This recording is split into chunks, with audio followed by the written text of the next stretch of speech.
חזר, כעבור חצי שנה אחרי סוף הטיפולים. לפני שנתיים, בחודש יוני, התקלחתי, ותוך כדי מקלחת הרגשתי משהו מחוספס, כמו אבן חצץ בשד. האינסטינקט הראשוני היה שזה סרטן, כי זה מה שאנחנו יודעים שיש גושים, אז זה סרטן.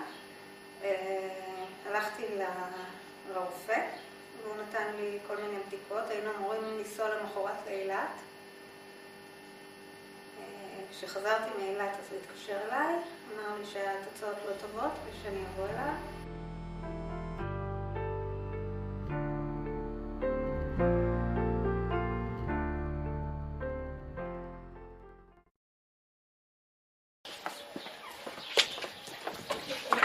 זה המשחק שלנו, נכון. אני רעיה שפרן, אני גרה בבני יהודה. יש לי בעל, 2 ילדים, בית יפה. עכשיו אני בת 50, ולפני 4 שנים אני חליתי במחלת סרטן השד. בפוריה יש בה משהו מאוד ביתי, מאוד נראית כמו איזה, החדר המתנה נראה כמו איזה חדר כניסה למספרה או לחדר ספא, מאוד נעים, מאוד נעים, לא בהתנדבות, אבל אם כבר אז נעים להיות שם. בסך הכל יושבים על קורסה נוחה, יש בימים שאני הולכת אז יש חוג תכשיטנות, פעם בשבוע מתקיים קונצרט כזה שאחד האונקולוגים מנגן עם עוד איזה מישהו או מישהי שהוא מביא. יש אווירה מאוד תומכת, מאוד אכפתית. אני מרגישה שאני בידיים טובות. אני חושב שיעשו הכל כדי שאני אחלים או כדי שיוכלו לעצור את המחלה עכשיו.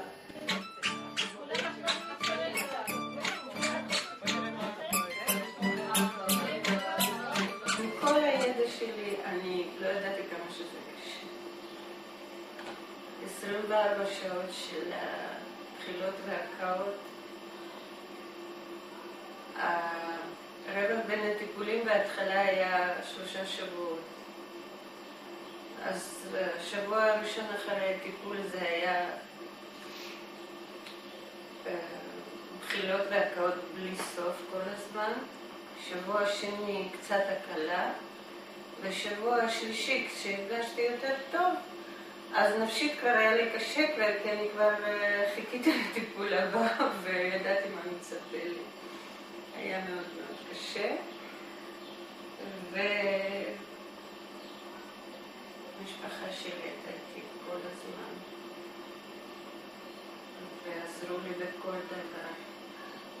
קרחת זה אחד הקטעים הכי קשים, כי זה מסמן, כי כל מי שרואה אותי יודע שיש לי סרטן, זה משהו מאוד ויזואלי, וכאילו קרחת יש לה סרטן, בשנה שעברה הייתה לי קרחת כזו בועקת ונוצצת, והלכתי בטבריה, ואנשים אפילו, אם הייתי הולכת עם חברה, אז היו פונים לחברה, כאילו שאני לא קיימת, כאילו שזה משהו שהוא מדבק, והאינסטינקט הראשוני היה לשים פאה, שיהיה שיער, שיהיה משהו.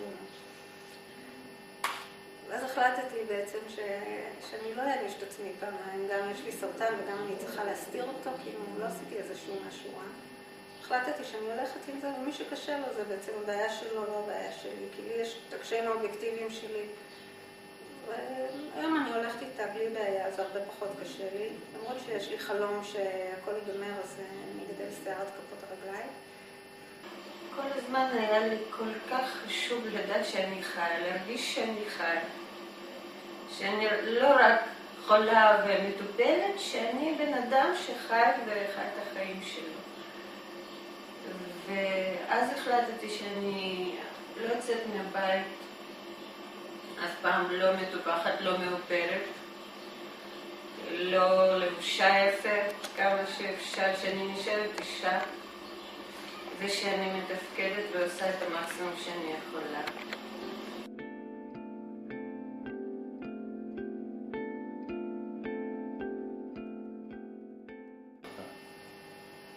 היה לי מאוד קשה החזרה של המחלה. הייתי כל כך בטוחה שזה אחרי שנה הולך להיות משהו מאחוריי. הייתי אמורה לצאת לשנת שבתון.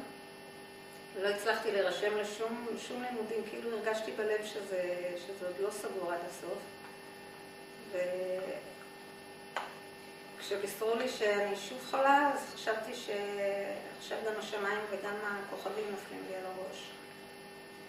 אני הלכתי לאיזושהי בדיקה שגרתית. בכניסה אני רצתי כי מיהרתי מאוד, איחרתי קצת לבדיקה, ואני נכנסת בביטחון שם, ופתאום אני רואה אישה שאני מאוד אוהבת, לא רואה אותה הרבה, אבל מאוד אוהבת אותה, אנחנו עבדנו ביחד, וכל פעם שאנחנו נפגשות תמיד מתחבקות, שלום, נשיקות, משהו, ילדים לומדים ביחד. עכשיו גילו לי, עכשיו אמרו לי. ואני ממשיכה לצחוק ולכן, אני לא מבינה על מה היא מדברת. היא מסתכלת לי בעיניים ואומרת, ראיה, עכשיו אמרו לי. אז ירד לי הכל, אני הבנתי מה אני מדברת. אני כבר לא רצתי לבדיקה שלי.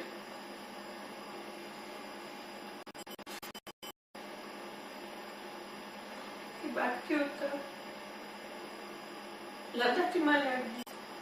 כשראיה באה וסיפרה לי על ההתמודדות שלה, קודם כל נראתה לי נערצת, כאילו, לא הבנתי איך עוברים את זה, אבל איכשהו כנראה יש לנו המון מנגנונים וכוחות, וכשאנחנו בתוך משהו, אנחנו עוברים אותו ככה, כשמסתכלים אחורה או קדימה זה נראה יותר קשה. כשבתוך משהו אז עוברים אותו. יש לי חלום הכי גדול. יש לי הרבה חלומות קטנים. אני רוצה לטייל בעולם, אני רוצה לעשות זה ולעשות זה, אבל הכי, אני מבקשת מאלוהים. אני רוצה לראות את הנכדים שלי. אני רוצה לראות אפילו יום אחד, אבל לראות אותם. ובשביל זה אני אעשה הכל. קיבלתי מייל מחברה חדשה בחוג הסרטן, אושר. קניתי צלחות חדשות, אושר והתחדשות. חלמתי בלילה שהחלמתי, החלום היה כל כך אמיתי ומוחשי, שלרגע הרגשתי שאני בעננים. להיות בריאה או להצליח לעצור את המחלה, יעשה לי הכי הרבה אושר.